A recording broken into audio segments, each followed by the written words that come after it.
Hey guys, welcome back to Second Kick Moto and Auto. I got the 2015 Ultra Limited on the lift and we're going to do a 3-hole oil change to it. So stick with me and here we go.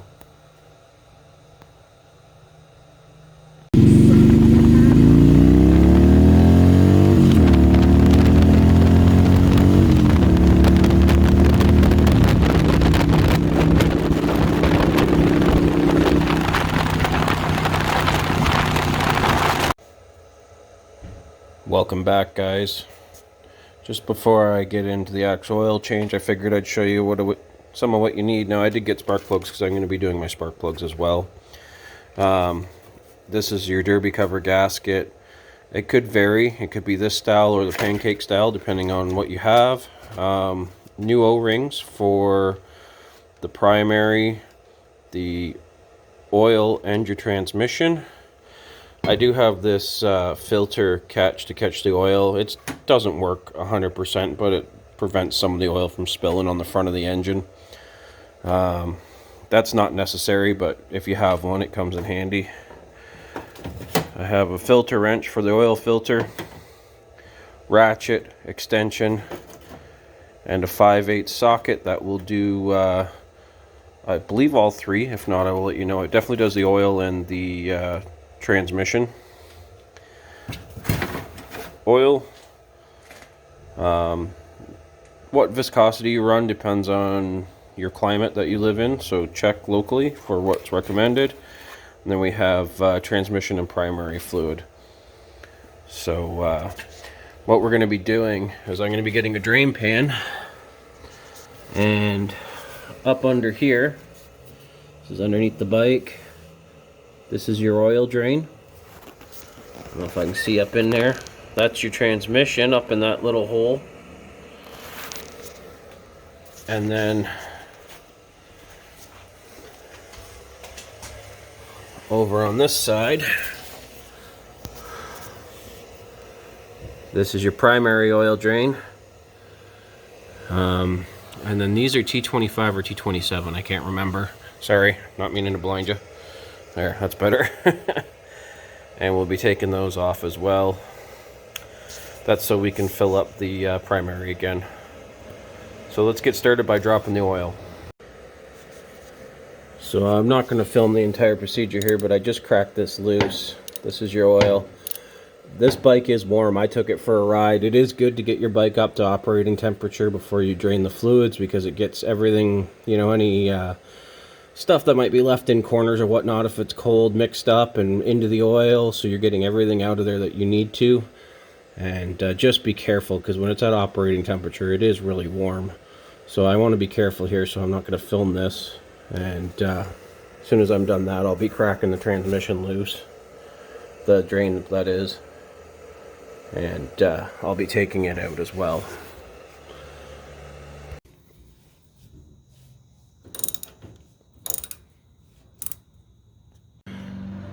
Now, another good thing to check is, you see the oil is kind of just seeping out right now. If it was pouring out currently, that would mean that the baffles up in the breather, there's little rubber baffles, they're no good anymore, probably dried out, and they'd need to be replaced. Now watch, when I loosen the drain cap up here, watch what happens.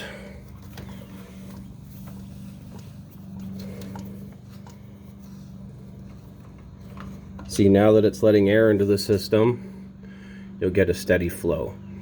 But that is a good thing to check before you take the fill cap off, just to make sure that the little air baffles up in the breather up top aren't dried out and cracked. It's a good check. So I've got a 3/8 Allen on the transmission fill in Dipstick. And we're just going to loosen that to make sure it's not holding any fluid in.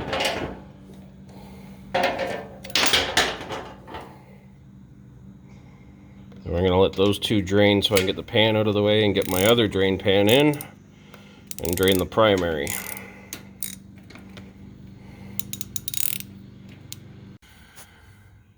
So over here on the primary, we're just going to swing this kickstand to get it out of the way. I'm going to get a drain pan under here.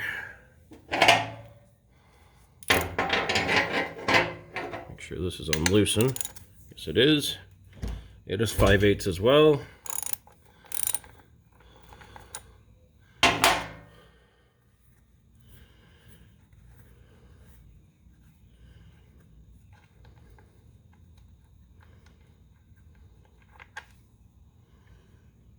Yeah, you can see that's your primary fluid because it's got clutch filings and whatnot in it. So it will have a little metal tinge to it. And if you look at the magnet, just some fine pieces of metal on there, nothing big, nothing too chunky. Okay, when I come back, this will be drained and we'll be torquing all our drain plugs. Okay, now that all the fluid is drained and I've got the plugs started, but now I'm going to go around and torque them all. So the manual says, and I mean, check to make sure your bike is the same because it could vary from year to year, that the drain plugs, all three of them are 14 to 21 foot-pounds. Harley always gives a range. I'm going to go somewhere in the middle. I think I'm going to go to 18 foot-pounds, and that's what I'm going to do the 3 plugs at. I do recommend using a torque wrench. As well, I have taken their T27 screws out to take the derby cover off, because this is where we're going to be filling the fluid in. And when I come back, we'll start putting fluid in. Now that the drain plugs are all torqued in, I'm going to start putting my primary fluid in because I'm on this side. So this is something I bought. You can buy them on Amazon. I actually bought mine at Harley, but it just makes filling a lot easier. You can get a small funnel if you can get it down in there and do it, but this is just, it's way easier than trying to hold a funnel and dump the fluid in. And this calls for 1.3 liters.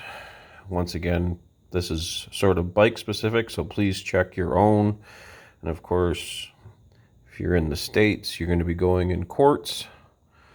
So if you don't have a service manual, you can find most of this on the internet. Just make sure it's a site that you're going to be, knowing is reputable and they're not giving you false numbers. One thing to note, that this has to be done with the bike in the upright position. It's quick if you want to get somebody to hold it. I actually put just a little bit too much, and that's another good way to know the level is up. It should be just at the bottom of the primary lip here. I actually went about 20 milliliters too much, and as you can see, it's coming out, so I'm going to have to let that drip for a minute before I put the cover on. But that is a good time to get this old gasket out and get our new gasket in. Okay, so I got the right amount of oil in there now, and I've put these screws in, and I've obviously got the new gasket in. That gasket, a lot of people say you can go a few changes. I usually go 2 before I change that little rubber O-ring gasket out on the derby cover. Same with the pancake. I've never had one leak. These, I believe, are a Newton meter. I do them till they're snug, and I mean, do not over tighten these. You will strip them. So just snug is all you need. And I go in a star pattern just so the gasket is actually pushed down evenly. Next, we're going to be going back to the other side of the bike and finish putting our oil in. I almost forgot to show you the oil filter, but this is the oil filter wrench from Harley Davidson. This is to help stop the spillage of oil all down the front of the engine. It doesn't work the best, but it does help. My best advice is get some rags underneath it because it's gonna fall down onto the whatever you're working on. And I got to two-hand this to get this off, but we're simply going to be spinning this off. Check to make sure the little rubber gasket that is on the filter, and I'll show you on the new one, that rubber gasket, sometimes they stick to the engine instead of the filter, and if you double that up, you will have a nice oil sprinkler on the front of your bike. So please do check that, clean the surface before you put the new gasket on. I'm going to put a little bit of oil in there, and then I'm just going to rub the oil around the top of the gasket to help it seal and not stick when it's tightened up. There's the filter off. As you see, it's not perfect, but it does help. So we'll get the new filter on, and I'll show you how to tighten that. Okay, I'm going to show you this because people so often over tighten these filters. 1/2 to 3/4 turn once you spin it till the gasket snugs against, okay? So we'll get this on here, and we're going to go 1/4. Oh, I slipped off. The shifter is right in the way on this one. I'm going to have to put this down, but basically I've got just a little bit of a turn left to go. That's 1/2, and this is done and tight. Do not crank these down. You will have an absolute nightmare getting them back off. Okay, so I just put the oil in, and let me emphasize, you put the oil in the right hole. So your engine oil goes in the back hole here. 3.8 liters. And now we're going to put 0.95 of a liter of transmission fluid in, and then check them. And then we're going to fire the bike up, let it run, and then recheck the oil to make sure it's at the right level. Just, you know, make sure you don't overfill the oil. What happens with a Harley, if you overfill the oil, the little breathers up in the head will actually end up sucking oil. It'll go through your air cleaner, and then you're going to have oil dripping down on top of your nice chrome or whatever you have. And, you know, it's just a mess that you got to keep trying to clean up. And then you realize you've got too much oil in there. Now you got to try and get some out. So I'm going to get the fluids in. Like I said, I got the oil in already. I'm going to put the cap on, make sure that the level is somewhat close. We're going to put the transmission in, and that will be the 3-hole oil change. Okay guys, so now I've put the 0.95 in the transmission, 3.8 in the oil, and also the primary is full. It's late at night, so I'm not going to start it tonight, so I'm not going to show you, but it's just simple, easy. Start your bike up, run it, you know, let the oil cycle through, recheck your fluids to make sure everything's still up. Make sure there's no leaks, check your oil filter, check all your drain plugs, make sure they aren't leaking, and your oil change is complete at that point. So that's your 3-hole oil change. As long as you have the right tools, very easy to do. If any of this has helped you, any of the sections, please give me that thumbs up. If you haven't already, please subscribe. Thank you to all my new subscribers. I'm growing more and more every day. And if you want to know right away when more content goes up, tap that bell. Cheers, guys. Thanks for watching.